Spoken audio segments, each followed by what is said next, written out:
নমস্কার, আমি রিমি আর আপনাদের সকলকে ওয়েলকাম আমার এই চ্যানেলে। তো আজকে শেয়ার করতে চলেছি খুবই জনপ্রিয় একটি রেসিপি, কচু পোড়ার রেসিপি।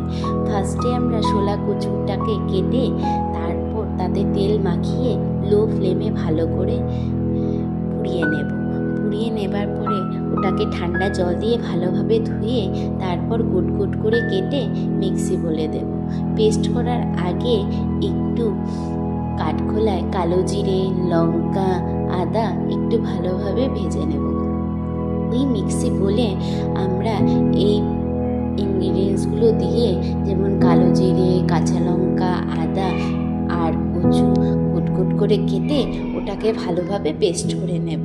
আর তার মধ্যে আমি লবণ আর সরষের তেল দিয়ে নিয়েছি।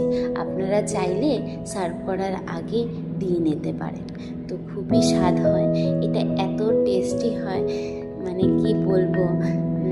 আমরা তো গরম ভাতে এমনিই খেয়ে ফেলি, আপনারা চাইলে এটা বানিয়ে একবার টেস্ট করতে পারেন। কেমন লাগলো অবশ্যই কমেন্টে জানাবেন। আমি খুব ভালো খাই, আপনাদেরও সাজেস্ট করব নিরামিষ দিনে অবশ্যই এটা ট্রাই করতে। যেহেতু আমরা